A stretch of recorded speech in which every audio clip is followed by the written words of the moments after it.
graduates from elementary school. They don't know how to open their mouth to Yes. speak English. They can only memorize a lot of vocabulary. Yes. So, Yes. the first one was me to ask you, what's the problem in Taiwan English education? Yeah.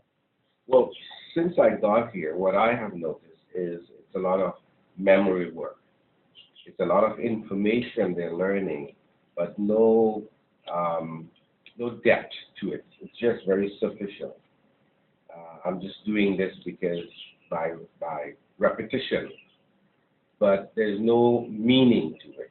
They don't participate. They don't see themselves engaged in the language. And that's what I've been trying to do since I've come here in Taiwan, is to make it real for the children. To when they say something, they should be emotional.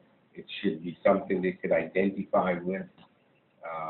It can make them happy or sad, where they can participate.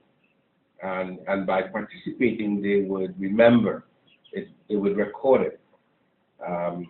If you reflect back in your own education, the things you enjoy are the things you will remember, and the things that you enjoy motivates you to learn more.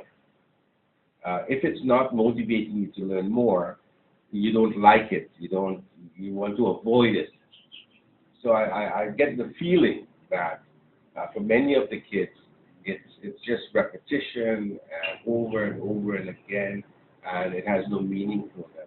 So there's no need to remember it. There's no need to retrieve the information when they need to. So the language must be a alive and living thing that when I need it, it will just come automatically. Somebody asks me a question in English, I should be able to respond in English without having to think, oh, how do I spell the word? What does it look like? Where did I see that before? How do I make the association with what they're asking me? Because in a second language, you always think of the spelling.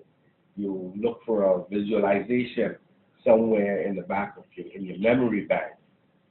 And then when you remember, then you speak. So there's a delay. There's a delay between what you hear and how you respond. So unless the language becomes automatic and it's real, then there's no need to use it, because in the environment, it's not regularly used. One teacher mentioned to me last week, Miss Teacher Ann, she said it has been 10 years since she's met someone to practice her English. And that's because came to the school. Now she can practice her English. Now she's happy herself because she's learning new words. She feels motivated to exercise. Yeah, it has been sitting dormant for the last 10 years, and maybe her language skill might be very high, but because she teaches elementary school, she's repeating the same thing over and over again, not expanding her imagination.